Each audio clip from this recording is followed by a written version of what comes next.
Muy buenas tardes, tengan todos ustedes. Estamos en Conexión B, análisis, entrevista. Los saluda con mucho gusto Jorge Luis Malpica Ortiz en este jueves 12 de mayo del 2022. El día de hoy tenemos un programa especial. Nos da muchísimo gusto estar aquí en la Universidad de las Naciones en el puerto de Veracruz. El programa de hoy lo vamos a enfocar al aspecto de la educación en el país, sobre todo la educación superior. ¿Cómo vamos? Los retos que existen con relación a estos 2 años de pandemia que hemos sufrido, porque tal cual es la palabra, hemos sufrido a nivel mundial, y qué podemos hacer, cómo podemos hacer para recuperar esto que nos ha golpeado tanto con la pandemia. El día de hoy nos da mucho gusto estar aquí en la Universidad de las Naciones y sobre todo nos da muchísimo gusto que nos pueda recibir el director general de esta institución académica, Ángelo Mattiello, Ángelo, muchísimas gracias por estar aquí en el programa. Mil gracias, mi estimado Jorge, muchas gracias a todos los que nos acompañan.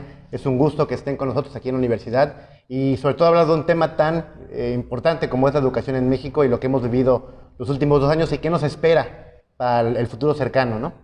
Oye, Ángelo, a ver, y este es uno de los puntos claves, la matrícula. Claro. Esta matrícula que cayó, es decir, con la pandemia, las clases en línea, todo lo que se detuvo, pues mucha gente, muchos chavos, muchos estudiantes también dejaron las carreras, dijeron vamos a esperar a ver qué lo que sucede, y todo esto, bueno, pues ha acarreado un rezago Claro. en la educación en el país.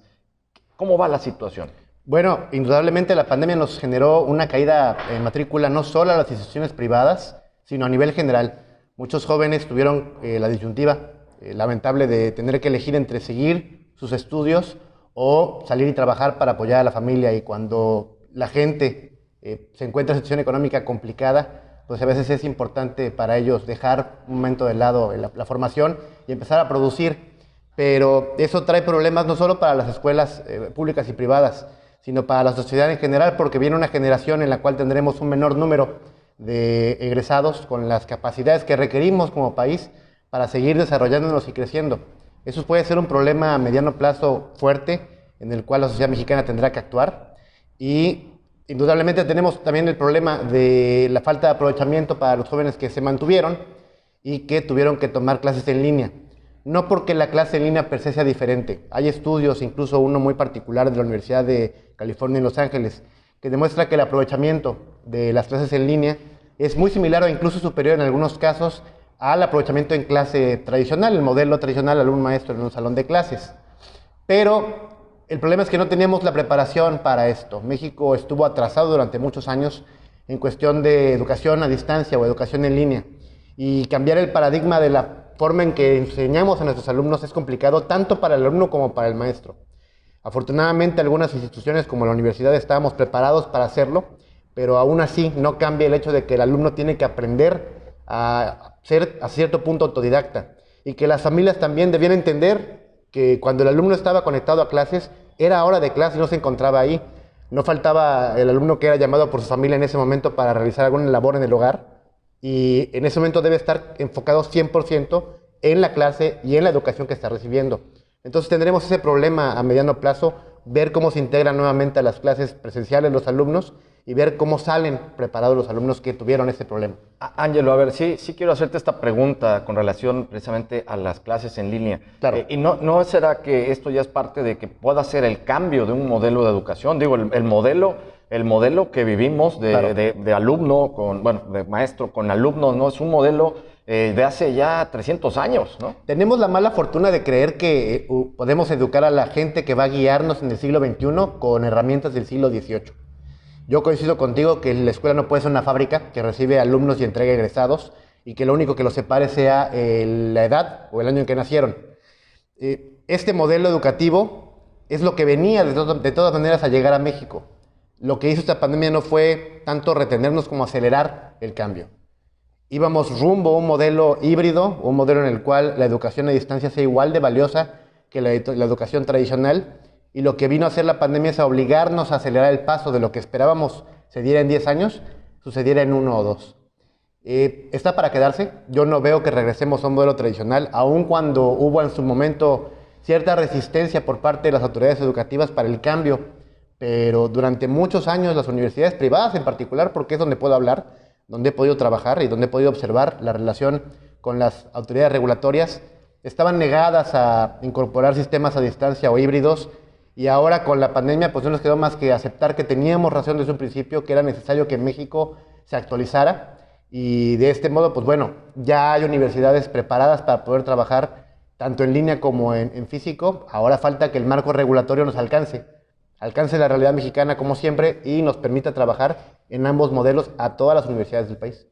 Y, Ángelo, también preguntarte por las especialidades, claro. Es decir, también hay que ir encauzando, ¿no? Las distintas preparaciones académicas, claro. ¿No? Y en este caso, por ejemplo, nosotros que tenemos aquí el puerto de Veracruz, las claro. actividades portuarias, en un momento más vamos a tener nuestra sección de crónicas portuarias, tener este acceso a, ¿no? Si ya tenemos o cierto tipo de industrias, claro. pues que haya las salidas académicas vinculadas a...